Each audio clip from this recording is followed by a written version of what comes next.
But in a Roman Catholic church, it is all still and calm, the space open, and in the twilight, the tabernacle just visible, pointed out by the lamp.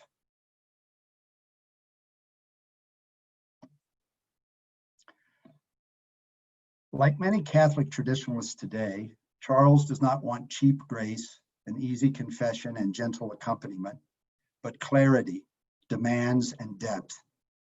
It is a cruel thing, he asserts, to say to the unlearned, believe and you are at once saved. Do not wait for fruits, rejoice at once, and neither to accompany by any clear description of what faith is, nor to secure them by previous religious training against self-deception.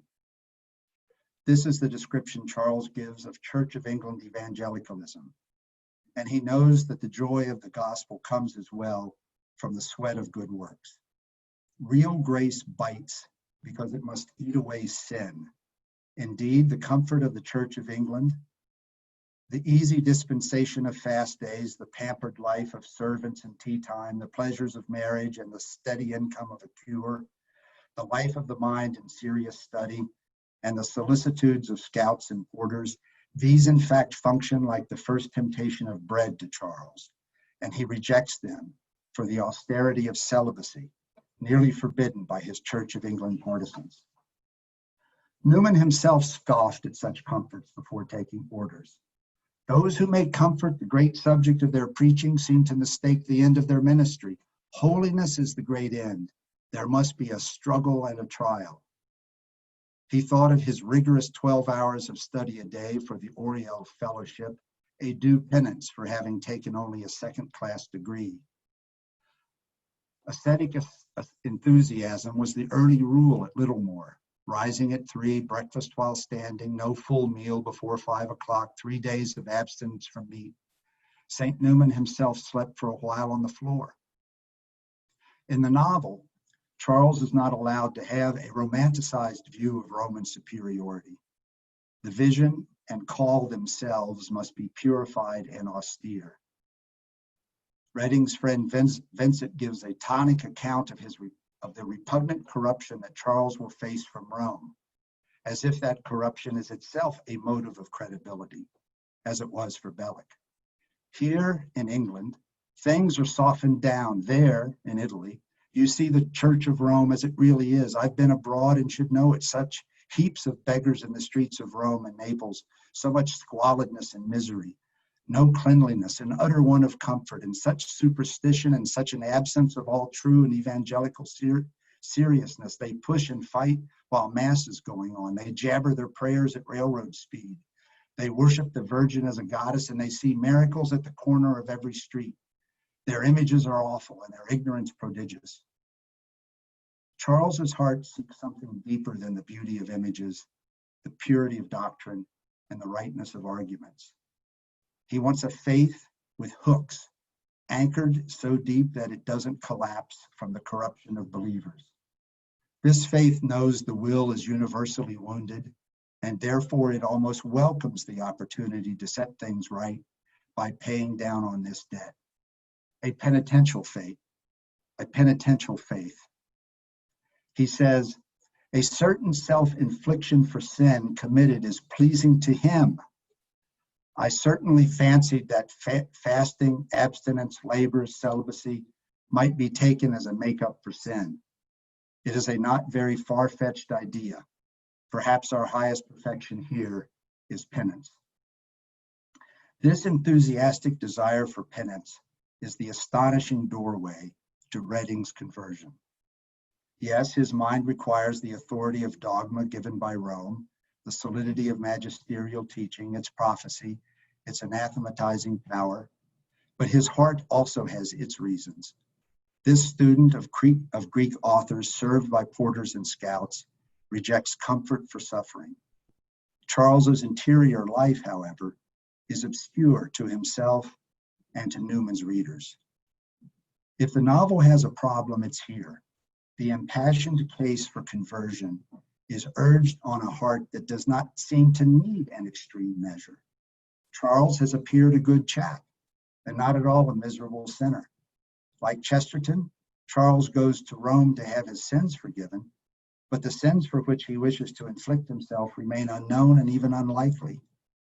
It may be that Newman thought it unnecessary and unseemly to particularize the universal longing to assuage sinfulness. It's a given premise to an authentic believer. His believing audience would perhaps not have demanded a scouring examen of conscience. Scrupulous publishers would perhaps have balked. Dramaturgy is nevertheless disappointed. In Newman's own Anglican life, comfort alienated him from God and penance drew him closer. In a letter to his friend Richard Hurrell Froude in 1832, he saw Anglican comfort as an obstacle to evangelism. The show of domestic comfort, the decencies of furniture and apparel, the bright hearth and the comfortable table, good and innocent as they are in their place, are as ill-suited to the missionary of a town population as to an apostle. Newman's acquaintances noticed his desire for asceticism. A friend at Oxford once gave a look that made Newman wonder if he had been asking how much the earnest Tractarian had flagellated himself that morning. Whatever his own sins before conversion, Newman began to make a regular confession and required it for admission to his Littlemore community. He said that Anglicanism wouldn't have devotional writers until it had ascetical livers. He longed for right faith, which ventures and hazards deliberately, counting the cost and delighting in the sacrifice. The Via Media had lost its theology of penance. The general confession of the prayer book didn't satisfy Charles Reading. Indeed, the Victorian Church of England seems too successful, too cheery and too glib to hold this solemn, serious, even melancholy believer. Two-thirds into the book, still hesitating, he is walking at night in the countryside and comes upon a shocking sight in the awful moonlight. Soon he came in sight of a tall wooden cross, which in better days had been a religious emblem, but had served in latter times to mark the boundary between two contiguous parishes. The moon was behind him and the sacred symbol rose awfully in the pale sky, overhanging a pool, which was still venerated in the neighborhood for its reported miraculous virtue. Charles, to his surprise, saw distinctly a man kneeling on the little mound out of which the cross grew.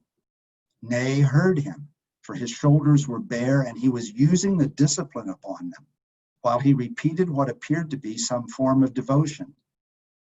He was overcome with a sudden emotion which he could not control. "Oh, happy times," he cried, "when faith was won.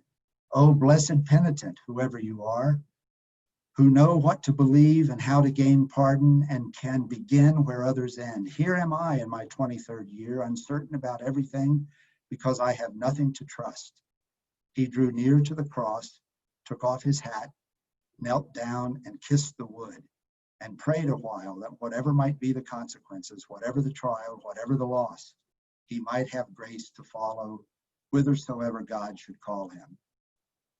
Newman risked ridicule with this extraordinary summons to austerity, juicing up a restrained Victorian comedy of manners and ideas with a wild Victorian Gothic night scene meant not as an anti-Catholic slur, but as a pro-Catholic enticement. In the next chapter, Charles sees his old friend Willis, now a Passionist priest, and not having returned to the Church of England as rumored. Willis bears penitential peace and gravitas on his visage. He had lost his bloom and youthfulness. His expression was sweeter indeed than before, and very placid, but there was a thin line down his face on each side of his mouth. His cheeks were wanting in fullness. This ascetic convert's report of Rome accords with Vincent's, except that he offers its very dreariness in praise. Willis said he often wondered what took so many visitors, that is, Protestants, to Rome. It was so dreary, so melancholy a place, a number of old, crumbling, shapeless brick masses, the ground unleveled, the straight causeways fenced by high, monotonous walls, the points of attraction straggling over broad solitudes. To seek the shrines that it contained was a veritable penance, as was fitting. He understood Catholics going there. He was perplexed at Protestants. It turns out that rough faith, not fine aesthetics, had converted Willis, the faith that kept fasts and maintained celibacy and went against sight. He counters to mockers, unless there are sights which offend you, there is nothing for it to go against. This faith eschews good Madeira, a warm fire, and a very pretty girl on a clergyman's arm. It asks him to give up his evangelical family and the greatest of delights, the Oxonian intellectual life, or what we would call today an academic career, in exchange for holy suffering, even for the accusation of inflicting suffering on others by following his own will on a mere whim which he liked better than Oxford. As a Catholic, he is told he will not be with gentlemen, but with men of rude minds and vulgar manners. Judging from their books of devotion, Catholics can't write English. He is, however, called and compelled, headed through tribulation to the kingdom, sowing in tears, reaping in joy. His parting look at Oxford at the junction of the Isis and Cherwell brings him to hug and kiss the soft willows, a last embrace of a comfortable life. On the train to London, he notices a grave person with a worn or unplacid appearance, which even slight physical suffering, if habitual, gives to those features, and his eyes were pale from study or other causes. It is an English Roman Catholic priest who tells him that faith is first a venture, and then it is a gift. In a London boarding house, as he awaits to enter the Passionist convent, several bizarre sectarians, having heard of his intended apostasy to Rome, make last-minute appeals to recruit him to their narrow, happy cults. Representatives from the Irvingites, the Jewish Catholics under the See of Jerusalem, the Holy Catholic Church of Hugger Mugger Lane, the British and Foreign Truth Society, and Kitchen's Spiritual Elixir. He clings, however, to his stern crucifix. Reason has already captured his mind. Faith remains to possess his heart. What will it take? The convent is bare. It was a plain brick building. Money had not been so abundant as to overflow upon the exterior after the expense of the interior had been provided for, and it was incomplete. The large church had been enclosed, but it was scarcely more than a shell. Altars indeed had been set up, but for the rest it had little more than good proportions, a broad sanctuary, a serviceable organ, and an effective choir. Newman himself had been received into the church at a Passionist convent, and it is at this most self-revealing moment that he again shocks his readers with an historical discursus on the Passionists, who were founded in the lukewarm and self-indulgent 18th century by St. Paul of the Cross. The order was in some respects more ascetic than the primitive hermits and the orders of the Middle Ages. A lukewarm and self-indulgent age needs an extreme religious order, and Newman's narrator here again makes his polite Victorian audience cringe. It was not fast or silence or poverty which distinguished it, though here it is not wanting in strictness, but in the cell of its venerable founder hangs an iron discipline or scourge, studded with nails, which is a memorial not only of his own self-inflicted sufferings, but of those of his Italian family. The object of those sufferings was as remarkable as their intensity. Penance, indeed, in one respect, is the end of all self-chastisement. But in the instance of the Passionists, the use of the scourge was specially directed to the benefit of their neighbor. They applied the pain to the benefit of the holy souls in purgatory, or they underwent it to rouse a careless audience. On their missions, when their words seemed uttered in vain, they have been known suddenly to undo their habit and to scourge themselves with sharp knives or razors, crying out to the horrified people that they would not show mercy to the flesh till they whom they were addressing took pity on their own perishing souls. Razors. The word will be repeated in the magnificent peroration of the idea of a university. quarry the granite rock with razors, and moor the vessel with a thread of silk. Then may you hope with such keen and delicate instruments as human reason and human knowledge to contend against those giants, the passion and the pride of man. Of all the ways Redding might have entered the church, by instructions from a clever Jesuit or acceptance into Benedictine's reviving chant, Newman chooses one deliberately to scold the squeamish. It was not his nervous protagonist who needed the discipline of the scourge. It was his complacent audience. Our own self-indulgent and lukewarm age makes this penitential saint into a future doctor of individual conscience and of developed doctrine. But his classical learning and keen apologetics are also in the service of a need to seek mercy and do penance for it. Why such a high regard, or rather a deep need for a penitential faith? Asceticism alone may be simply a desire for its natural fruits of mental clarity and bodily order. It's the extreme Gothic instruments of torture that beg for a psychic explanation. From this novel or Newman's biography, however, it cannot be thought that it derived, like Augustine's, from a sense of outsized personal sinfulness that required a boot camp reckoning.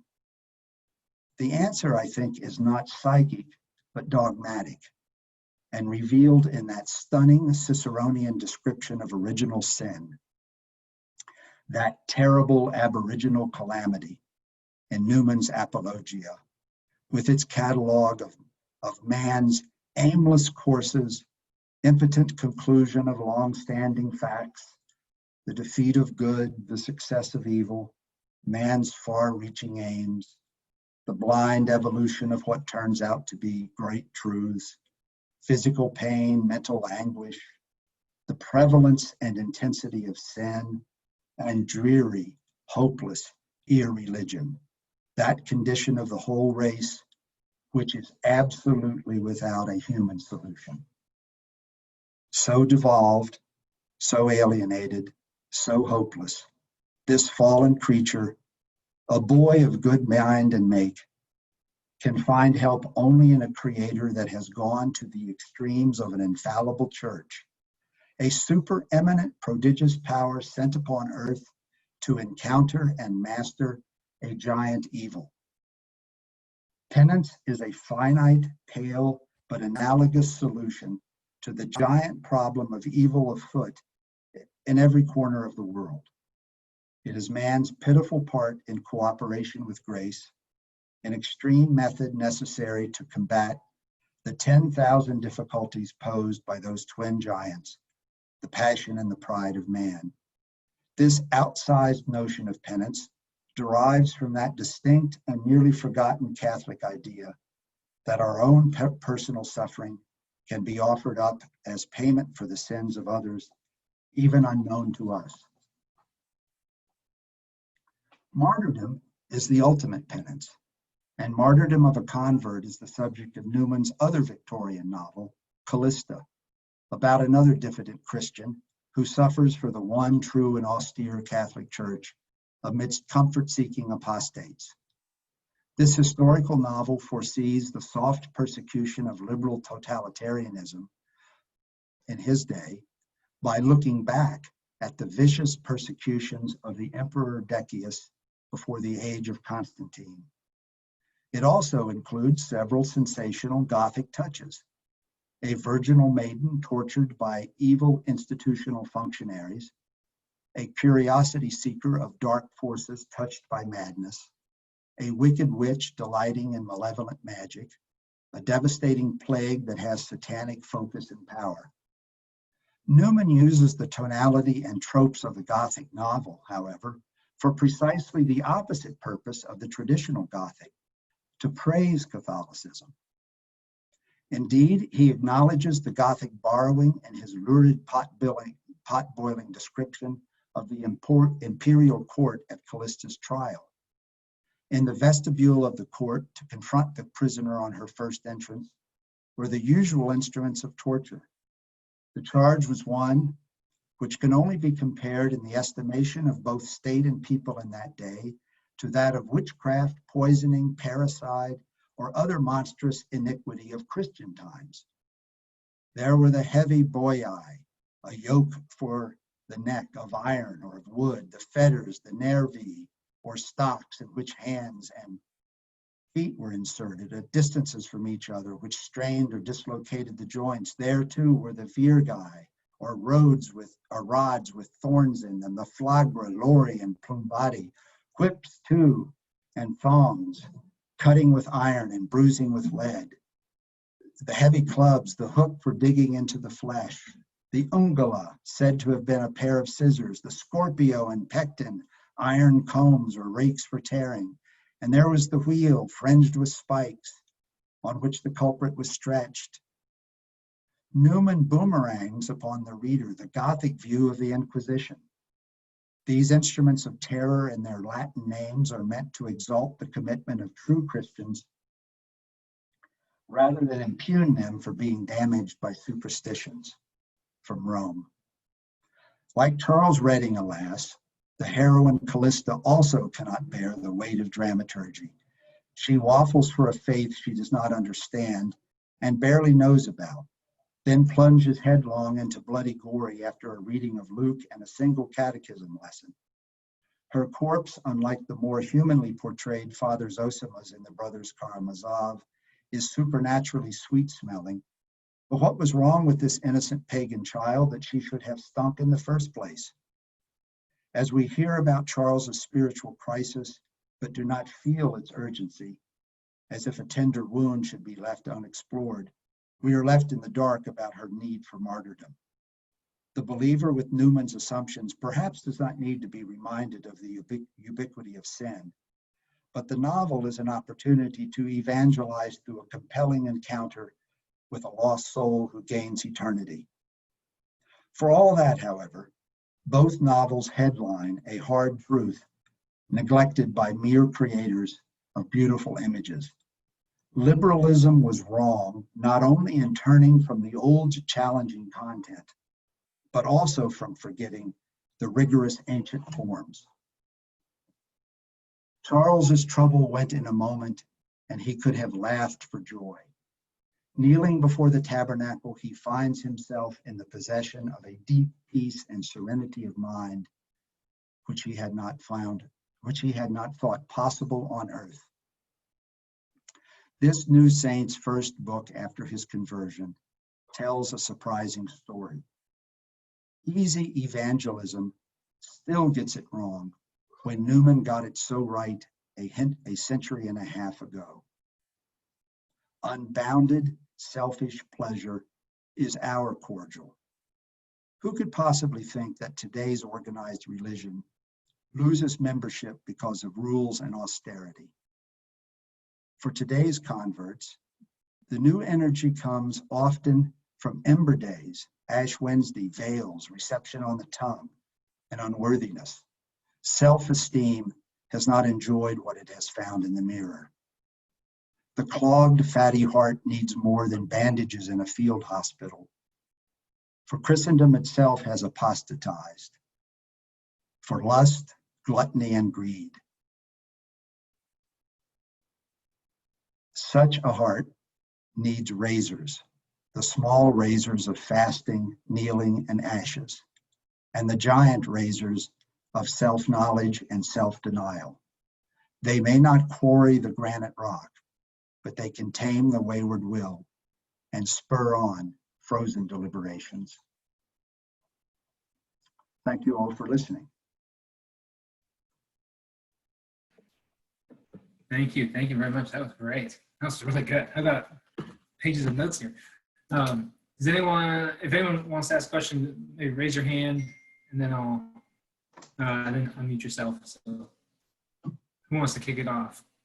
Bernadette, go for it. Unmute yourself and go for it. When you talk about Callista's, can you hear me, by the way? Yes, I can, yes. Okay. When you talk about Callista's, we don't know what Callista's sin is. Actually, in her conversation with Cecilius, doesn't she point out, well, it would seem to me that the essential sin that he's talking about is sloth, not desiring enough, because she has a very limited view of what is good. And then he points out,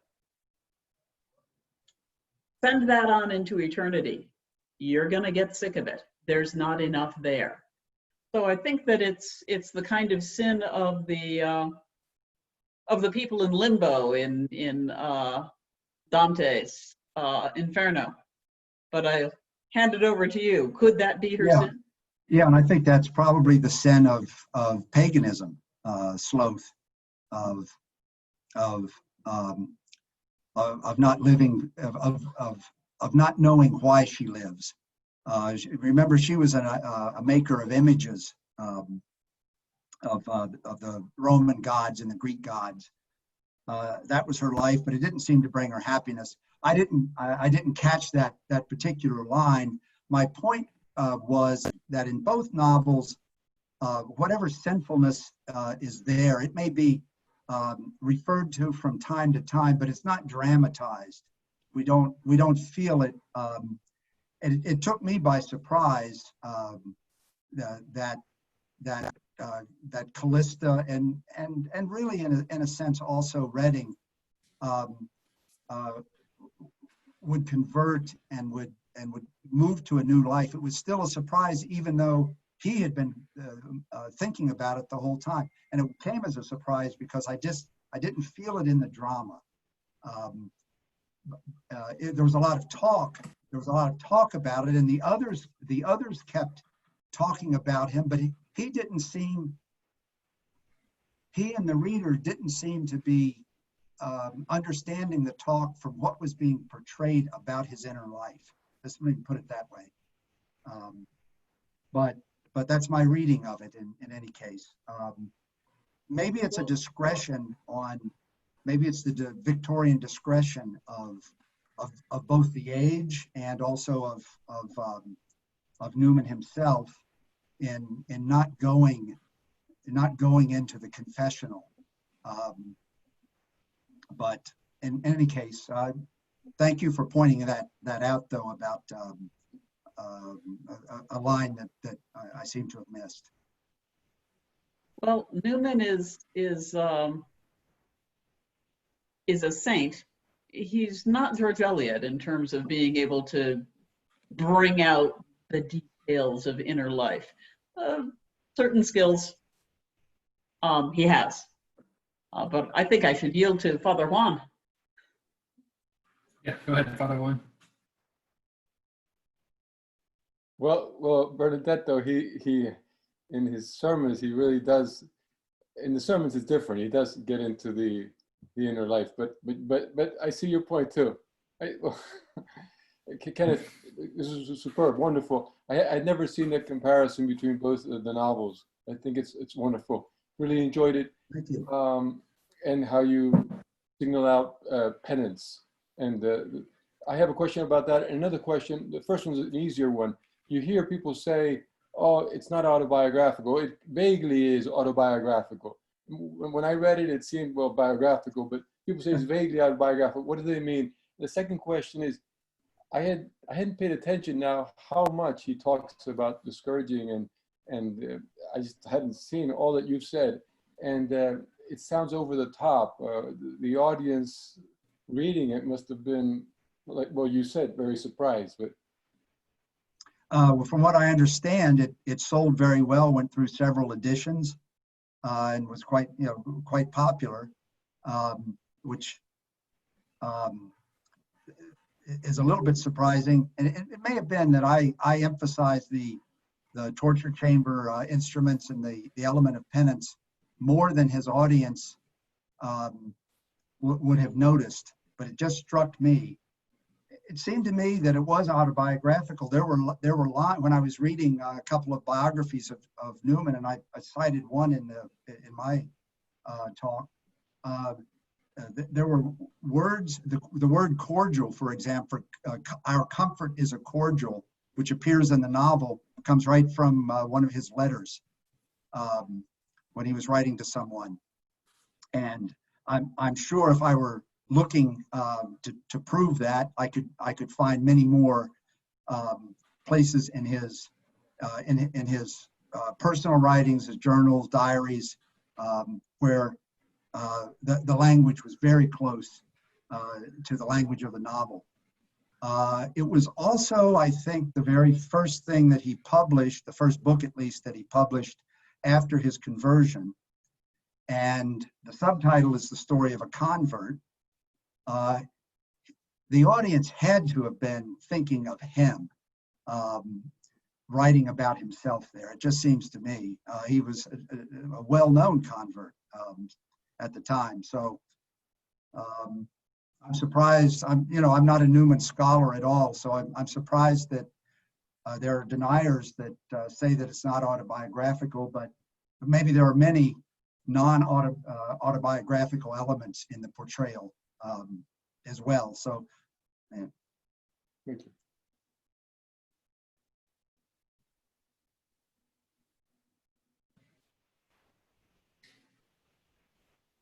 Bernadette, go ahead. Does anybody know whether the first edition of Loss and Gain actually had Newman's name on it? I have an idea that it didn't, but I'm not sure. James, do you know? I should look that up. I think that rings a bell. That sounds familiar, what you're saying. So that would make it seem as if, well, either he was, if I had been in the know as a reader at the time, I would have been trying to guess the writer. Let's just put it that way. I'm not saying that it was necessarily a tease. It may have been something that he felt that he couldn't yet write his name to it. That I don't know.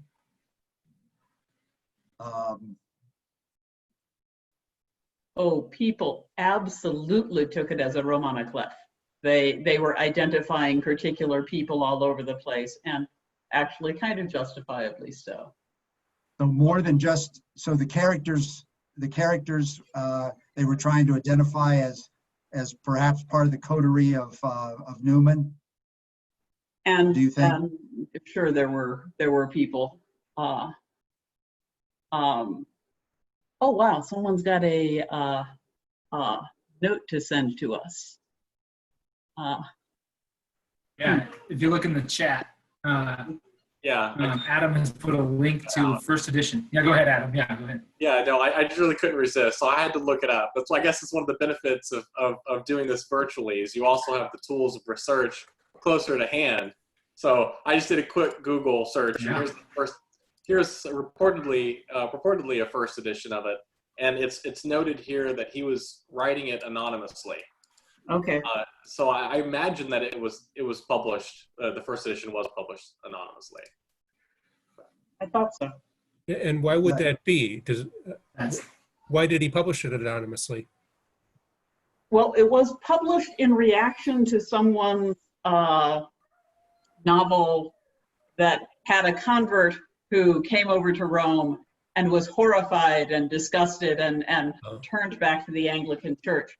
And so Newman wanted to correct that, but perhaps felt like just telling his own story, that people would just say, oh, that's your personal story. Okay. But if he presents it as a novel, which could have been by anybody, in fact, it couldn't have been by anybody who wasn't at Oxford. It is such an Oxford story. But yeah, he's countering something out there in the culture. Kenneth, I have another question. Sure. Just a simple question. When I read it, and I liked it, I like Newman things.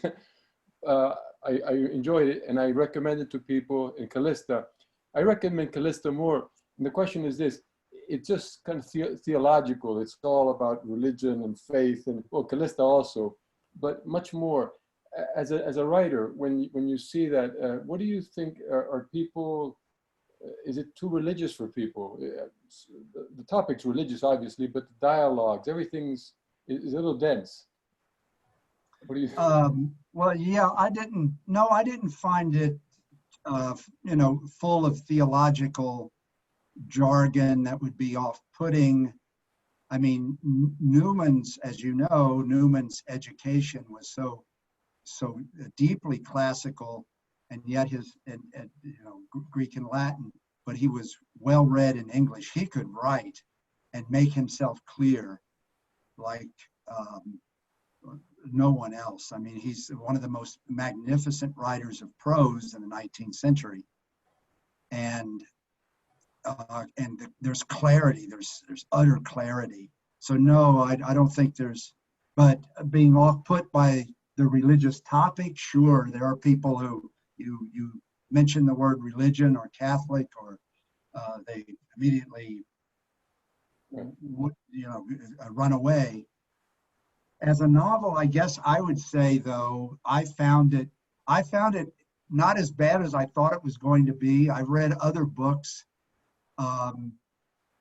by other novels by non-novelists who were and I thought, okay, this is going to be tedious, but no, it was engaging, and individual dialogues. I couldn't say it was it was really much suspense, and I probably wouldn't have finished it if I hadn't wanted to, and felt a duty bound to do it. So there wasn't a driving suspense through that a novel has to have. Which That's what I'd Callista, say which about Callista that, has. I guess. Which Callista has. There's the suspense in Callista, what's going to happen. I think.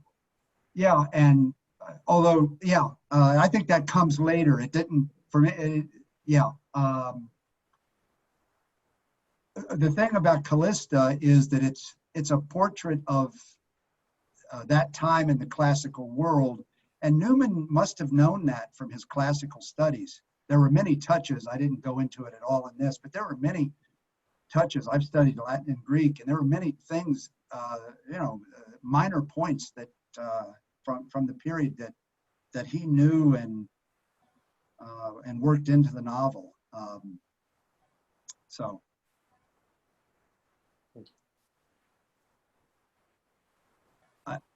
The one person here I know is Joseph Pierce, but he comes in and out, I guess. So I didn't know if he had a question or so. He's also a student of Catholic, as you all know, a student of Catholic literature.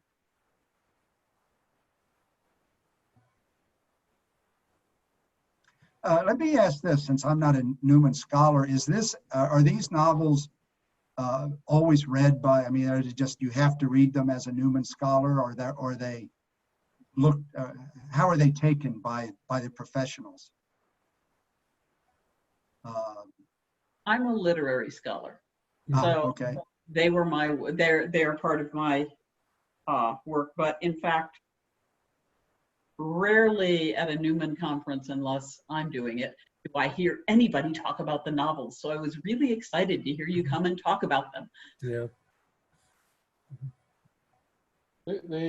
Kenneth, I haven't studied them in depth, but since they talk about conversion, it really is a place that, in Newman's writings, the conversion, conscience, also a little bit of worship too, as you began your talk. And I'm writing a piece on the liturgy right now in Newman, and definitely, but conversion and conscience, definitely. And then also, he's talking about the Anglican Church, he's talking about Oxford. So to have a glimpse of that, at least from Newman's point of view, that this is a place to look. On the liturgy, I remember in Callista, an interesting passage. He was describing the religion, the pagan religion of the day, and then contrasting that with the early church worship. And the early church worship had elements of what must have been an English audience, 19th century Roman Catholic liturgical practice, which I found very curious. He was, I think, trying to show in that little description that the early church had elements of the Tridentine Rite against the Anglican notion that all of the Tridentine Rite would have all been added much later than the early church. So it seemed that he had a parti pris there with in that description. It was very curious. You could see the historical theologian or the theologian of history using the novel there for that particular point. And I think he probably does it in other ways too in the novel, when he's trying to make a particular theological point, and he does it through the novel.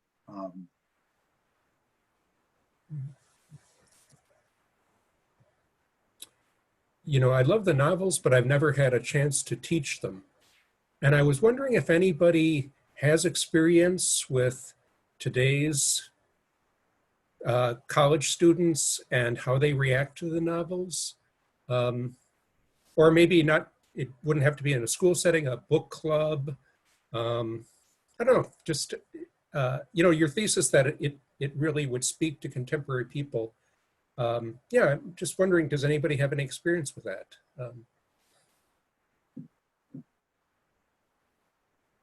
Bernadette, tell us something. Yeah, Bernadette, or I don't know. I don't seem to be able to make noise, so I will just say, I'll do it here. Yes. I can hear you. I have taught loss and gain. Yeah, we can hear you now. Okay, great. I didn't know whether that you could hear me. Students tend to find the theological, tend to find it a very static kind of work. And you have to, it works in a Victorian course where people are familiar with some of the Victorian, you know, some of the cultural surroundings. It's got too little action for most undergraduates to go for. It's really a kind of graduate student's book. Okay. Callista, on the other hand, has, you know, plague and lions and riots and, you know, just stuff. And so that one can pick up undergraduates, though they find it a little confusing. You have to lead them through what's going on theologically. I have taught several courses on Newman, and I always throw a novel at them. Yeah, yeah. I forget who writes the introduction to the Notre Dame University Press edition of Callista, but I remember it being very good. I've lost that book years ago, but I remember, yeah, before I read it, that the introduction was fantastic. But maybe it was Mary Catherine Tillman. I bet it was. I bet it was. But Who was that? I'm sorry. oh, I'm just guessing that maybe it was Mary Catherine Tillman who wrote the. But I remember it being very good, and I'm just thinking if I taught it, I would definitely have them read that. But And you know, Father Kerr, maybe you remember, you remember in the Newman Studies Journal years back, he has a really good article, well, not too many years back, he has a very good article on Callista and conscience and, or the process of conversion of Callista, how her process, and does anyone remember that article? I don't. Well, it's very good. I'll look for it. Yeah, you might look at it. Yeah. I wanted, can I ask Bernadette, since she knows Victorian literature, do you buy or accept the notion of Newman's perhaps having read these anti-Catholic Gothic pot boilers and uses them against the tradition there? He certainly read them. He is certainly reacting to them. He's bouncing off them. That is something, when you get into our social session, you may want to bring it up with Joseph Pierce, who has a little bit of understanding of some of those anti-Catholic books, right, Joseph? Yeah, it's a little bit. That's of good. That's a good understanding. segue, Bernadette. Yeah. Bring that up. This session has come to its end, and in 9 minutes we have our kind of plenary session with the Newman Association President Bob Christie giving us an update on what's going on in the association. And after that, there's probably going to be some social time, but then we'll wrap it up for the night and start in the morning. So thanks, everybody. This was another successful Thanks a lot. session. Thanks, Kenneth. That Thank was, you. that was really interesting. I've got stuff that I need to follow up on. So yeah. All right. We'll see Thank you. you in the next session. Goodbye.